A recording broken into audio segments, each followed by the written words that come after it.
Okay, so for another example, if we're looking into differentiation, for example, y is, let's say, just take the easy ones, so then we can get the idea. Let's say 4x plus 5. So we know by the procedure, the differentiation of this should be just 4, right? So then, but then if we go back with the theory that we had before in the video, so what do? So and then it means that we are looking into the gradient, right? The limit before. So the limit h close to 0, if this is actually fx, so then what we can do is, right, let me change. So 4x plus h plus 5 minus the 4x plus 5. Remember, it's a fx plus h minus fx. Remember that the gradient or the ratio, it's getting smaller and smaller. So over h, like this. So then the limit of when the value very close to 0 of this thing will be, let's calculate, 4x plus 4h plus 5 minus 4x minus 5 over h. And then you see now there are a couple of things that we can omit, cancel, 4x, 5, and 5. So then in the end, we get limit h close to 0 is 4h over h, which is just 4. So then if you see, that's it. So it's the same. That's the dy dx.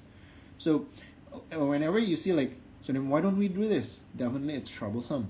When the function goes a little more complicated, what we need to see that's the heart of math. We need to see the pattern. Can we generalize it?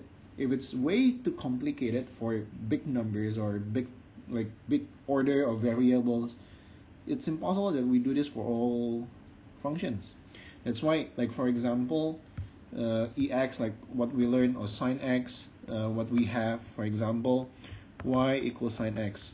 Now we know that the derivative of this should be cos x, but then it's actually not that easy to differentiate this. So if you see, if we're using this sine x plus h minus sine x over h, so then it becomes so troublesome, right? So then actually back then there's all this bunch of mathematicians, they try to figure this thing.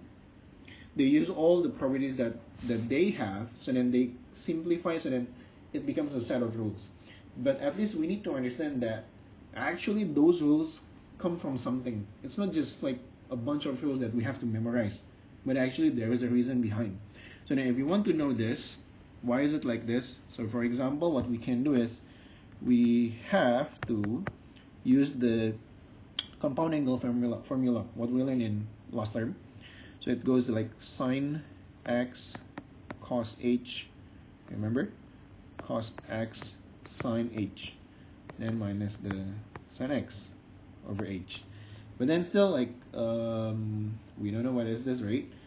Then you need to know the properties of limit and trigonometry and all those things. So then, which something that we don't learn.